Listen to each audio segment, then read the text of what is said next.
Hello everyone, good morning. চলে এসেছি আরও একটা ব্লগ নিয়ে। আর এটা হচ্ছে আমার পয়লা বৈশাখ ব্লগ। একটু লেট হয়ে গেল। তো সকাল সকাল উঠে পয়লা বৈশাখের দিন আমরা প্রত্যেকেই স্নান তাড়াতাড়ি করে নিই, সংক্রান্তি আর পয়লা বৈশাখ। আর জেনারেলি আমি প্রত্যেক দিনই সকালেই স্নান করি। তো স্নান করে এই যে এই গাছটায় প্রচুর ফুল ফুটেছিল, ফুল তুললাম, তুলে ঠাকুরকে এখন আমি পুজো করছি। এই আমার এই গঙ্গা জল ছিটিয়ে ভালো করে ঠাকুরকে পুজো করে নিয়েছি। পুজো টুজো করে আমার ঠাকুরের সিংহাসনটা এরকমই, মানে আমি যেইটুকু পেরেছি ওইভাবেই আমি ঠাকুরের সিংহাসনটাকে সাজাই। আর প্রদীপটা আমি রোজ জ্বালাই। সেই দিন ছুটি ছিল ওর, তো 2 কাপ চা করে বসে পড়েছি। আর আমার নতুন হাফ প্যান্ট এটা পুজোতে, তারপরে পুজোতে না, সরি, পয়লা বৈশাখ। এবার আমি এগুলো সবই কিন্তু আমার নতুন, সানগ্লাস নতুন, টি শার্ট নতুন, ইভেন আমার প্যান্টটাও নতুন, যেটা ধুতি প্যান্ট। করে আমরা একটু বেরিয়েছিলাম একটা কাজে, সেখান থেকে একটু ধোসা নিয়ে নিয়েছিলাম মোহন ক্যাফে থেকে ধোসা কিনে।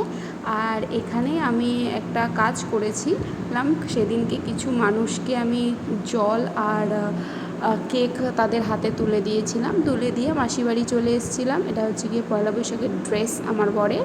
আর এখানে আমরা পরোটা আলুর তরকারি প্রসাদ খেয়ে নিয়েছিলাম। আর ইস্যু বেটির সাথে এখানে আমরা খেলাধুলা করছি।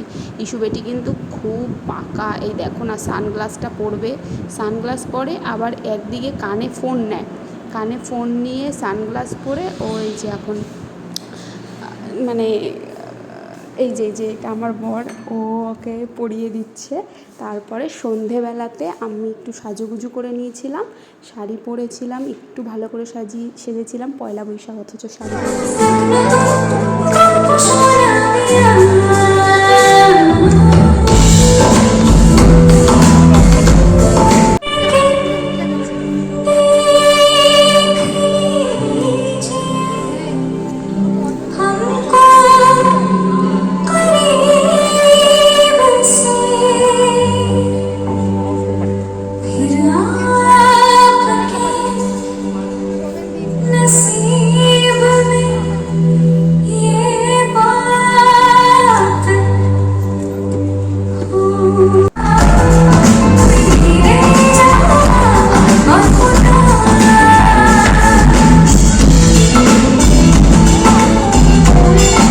এরপর দুজনে মিলে বাড়ি চলে এসেছিলাম অনুষ্ঠানটা দেখে। টাটা।